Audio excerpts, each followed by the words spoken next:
तीर्थंकर प्रभु के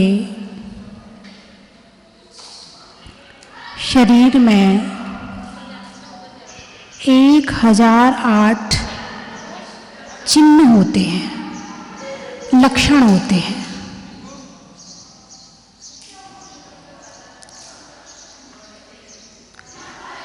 वर्तमान समय में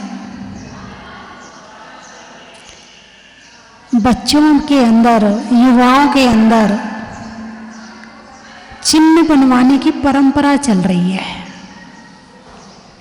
टैटू बोलते, टैटू क्या बोलते हैं? टैटू। कुछ स्थायी होते हैं, कुछ अस्थायी होते हैं। जो आपके चिप्स आदि के पैकेट आते हैं उनमें भी टैटू आते हैं। बच्चे कहते वही वाला खरीद के दो। अब तुम टैटू के पीछे उसे आलू के चिप्स का पैकेट खरीद के दोगे? मुझे ऐसा लोगों ने बताया है। ये बच्चे बड़ी जिद करते हैं। कई बार मैं मना करती हूँ कि बच्चों को आप इस तरह की चीज़ें ना खिलाया करें। बोले माता जी क्या करें, एक के बाद एक लालच दिए जाते हैं उसके अंदर,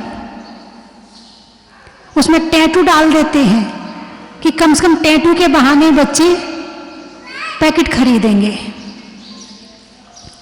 तो वो कुछ दिन के लिए लगाते हैं, कुछ दिन अच्छा लगता है और फिर हटा देते हैं।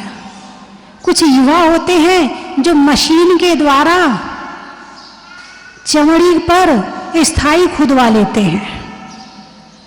उनके चिन्ह क्या होते हैं? कोई बिच्छू बनवा रहा है, कोई सांप बनवा रहा है, कोई तरह तरह की और आकृतियां बनवा रहा है, कोई स्पाइडरमैन बनवा रहा है। उनके चिन्ह ये होते हैं। बिच्छू किसका प्रतीक है? सांप किसका प्रतीक है? डंक मारने का। किसका प्रतीक है? डंक मारने का।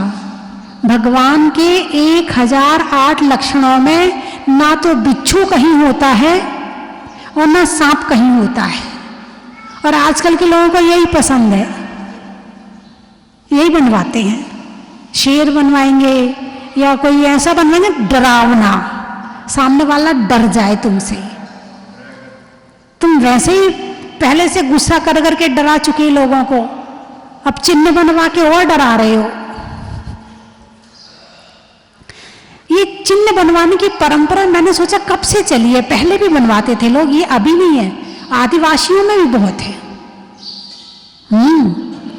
वो ज्यादा उनके पास आपके जैसे श्रृंगार के साधन तो होते नहीं है, तो वो आदिवासी भी अपने शरीर में कहते गोदना गुदवा लो। गोदना बोलते हैं इसको। आदिवासी भी बहुत, गांव में जो लोग रहते हैं उनमें भी बड़ी फैशन है। कोई माथे पे बनवाएगा, कोई इधर बनवाएगा, कोई इधर बनवाएगा, कोई इधर बनवाएगा। आजकल तो पेट में, पीठ में, शरीर के ऊपर इतना अत्याचार हो रहा है, इतना अत्याचार हो रहा है जितना पहले भी नहीं होता था। आपको क्या लगता है शरीर खुश होता होगा? हालांकि शरीर में ना खुश होने की ताकत है ना नाराज होने की ताकत है। उसका सुख और दुख आप महसूस करते हो। आप यानी आत्मा, आप यानी आत्मा।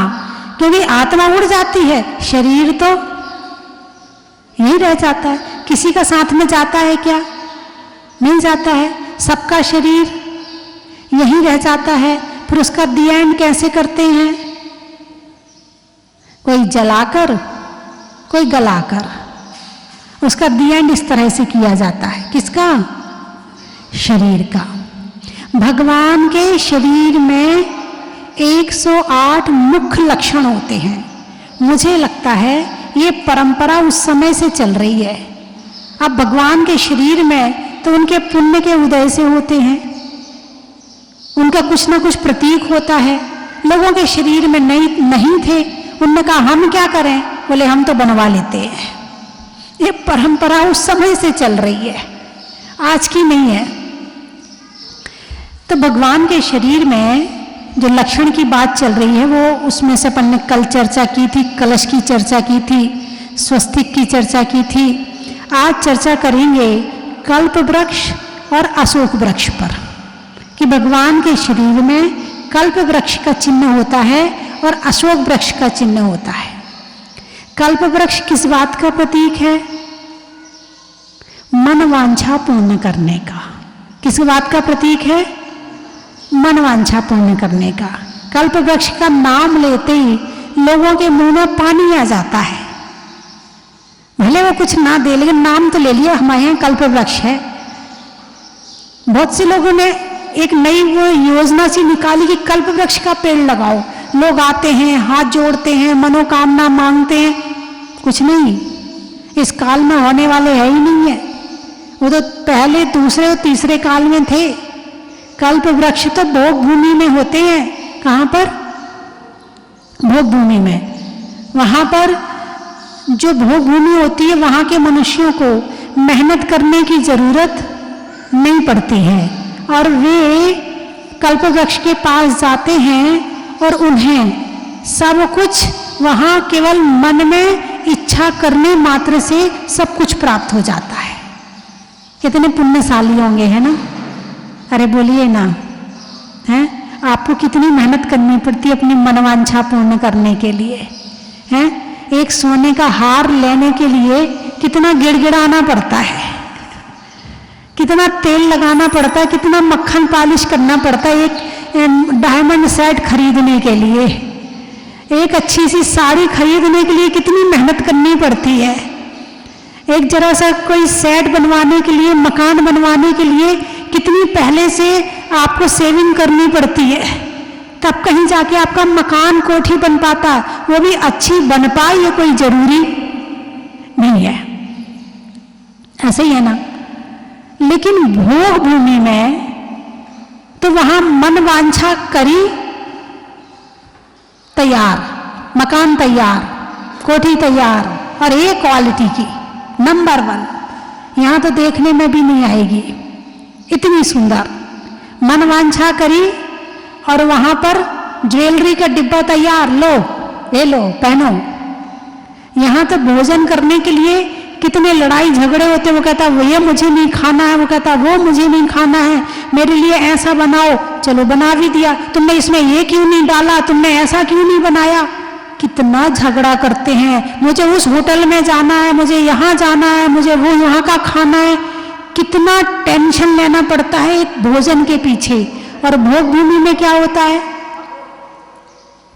भोजनांग कल्प वृक्ष के नीचे जाओ और ये लो 56 प्रकार के भोजन की थाली, उत्तम, स्वादिष्ट, अच्छी क्वालिटी के, ये लो तैयार है। आपको ऐसा कल्प वृक्ष यदि आपके घर में आ जाए तो कैसा लगे, कैसा रहेगा? बोलिए ना। अच्छा, आपके घर के आंगन में एक कल्प वृक्ष आ जाए, आंगन में ही आता है कल्प वृक्ष, तो घर के अंदर नहीं आता है।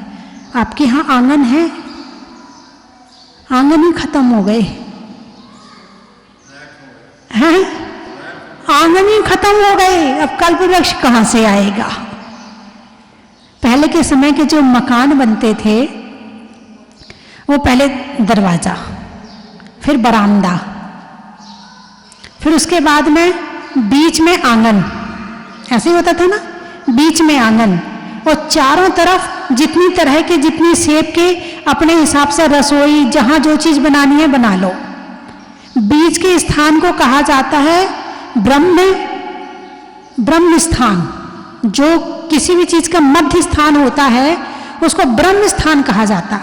यदि वो खाली रहे, वहां पर धूप, बारिश आदि वहां आता रहे, वहां पर खुला रहे, तो वो स्थान बड़ा फलदायी होता है, बड़ा अच्छा होता है।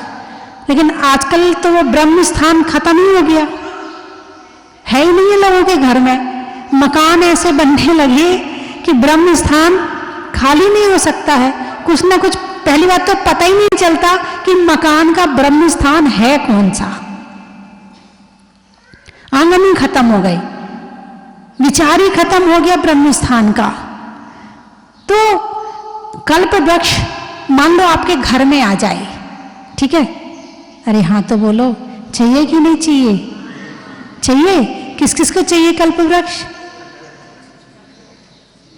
हाथ उठाओ ना, देख तो लूं। अच्छा, कैसे मिलेगा? कैसे मिलेगा? पंचम काल में नहीं आने वाला, वहां आपको पहले दूसरे तीसरे काल में जाना पड़ेगा, तब मिलेगा आपको कल्प वृक्ष। ऐसे मिलने वाला नहीं है। उसके लिए क्या करना पड़ेगा? तो कहा है उत्तम पात्र को भाव सहित दान देने से उत्तम भोग भूमि प्राप्त होती है। मध्यम पात्र को दान देने से मध्यम भोग भूमि प्राप्त होती है। जघन्य पात्र को दान देने से जघन्य भोग भूमि प्राप्त होती है। और चिटिया, मक्खी, मच्छर, इनको भी तो बंदर और गाय, भैंस, कुत्ता, कुछ लोग ऐसे होते कि इनको ही दान मानते, अन्य को दान मानते ही नहीं है। ये करुणा दान है। कौन सा दान है? करुणा दान है। और कोढ़ियों को और इधर उधर इस तरह दान करते हैं, ठीक है, वो करुणा दान होना चाहिए। लेकिन यदि आपने उसी को दान मान लिया है और केवल वही दान करते हैं आप, तो उससे आपको कुभोग भूमि प्राप्त होगी। कौन सी भूमि? कुभोग भूमि। कु आगे लग गया, क्या लग गया? कु आगे लग, कुभोग भूमि। कुभोग भूमि में क्या है? वहां पर मनुष्य तो होते हैं, लेकिन उनका आकार अलग होता है। किसी का सिर जो होता है वो हाथी के समान होता है, उसके कान इतने बड़े होते हैं कि एक कान बिछा ले और एक कान ओढ़ ले, इतने बड़े बड़े कान होते हैं। शरीर होता है मनुष्य के जैसे और सिर होता है हिरण के जैसे।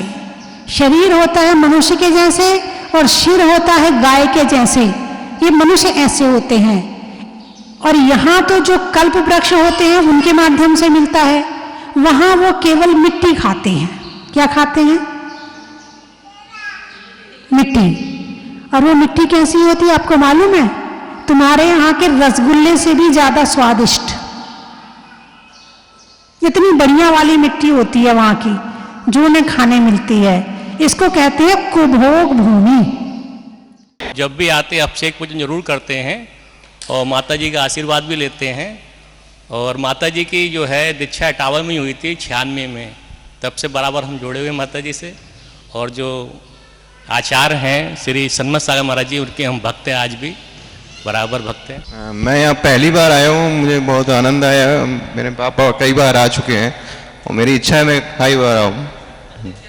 मंदिर बहुत अच्छा लगा, ऐसा विशाल मंदिर और मूर्ति देख के तो आनंद ही आ गया। नाथ भगवान जी का, जहाजपुर में मुनि सूरतनाथ भगवान जी का और माता जी में स्वस्ति श्री माता जी का बड़ा ही महत्व है। हम तो जयपुर से रेगुलर आते रहते हैं और जयपुर हमारे बाहर से जो भी आता है जयपुर में, उनको यहाँ के दर्शन के लिए और यहाँ की शांति धारा के लिए जरूर लेके आते हैं, क्योंकि मंदिर इतना भव्य और इतना बढ़िया बना है कि जिसको भी दिखाया है उसी ने बाद में एक को बोला तो उसने 10 को वो साथ में ही लेके आया कि वहाँ मंदिर में दर्शन करने के लिए चले।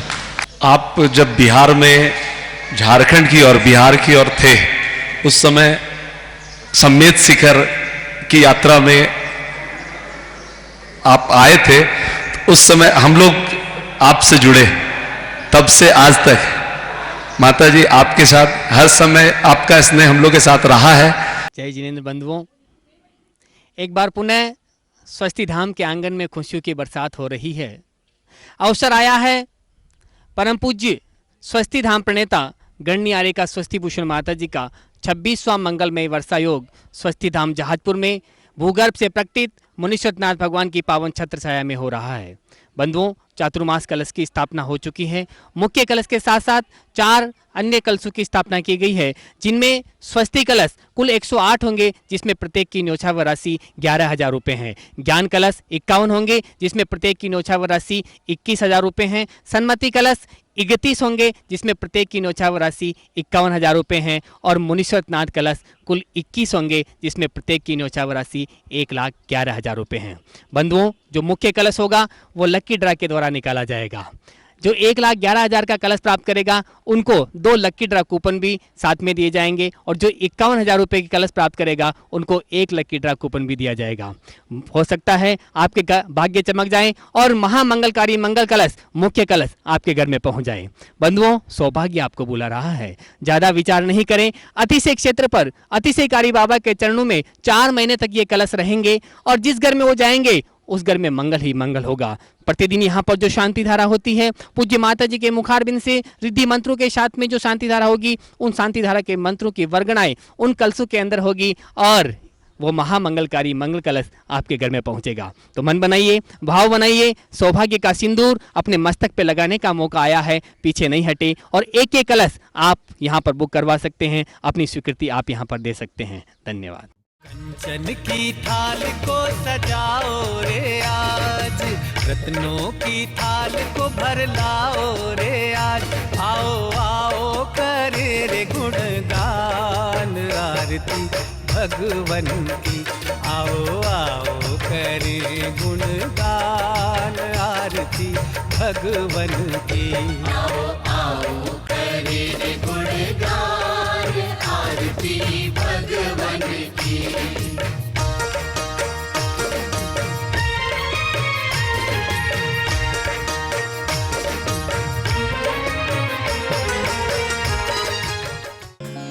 परम विदुषी लेखिका गणिनी आरिका रत्न श्री 105 स्वस्ति भूषण माता जी, जिन्होंने मात्र 20 वर्ष में 100 से भी अधिक किताबें लिखकर जैन समाज को अनूठा योगदान दिया है।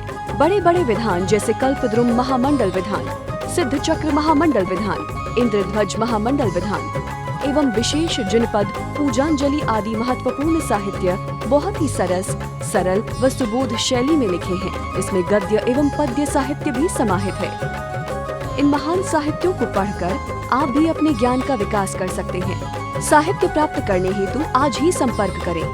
संपर्क सूत्र 7906062500 98683 45768।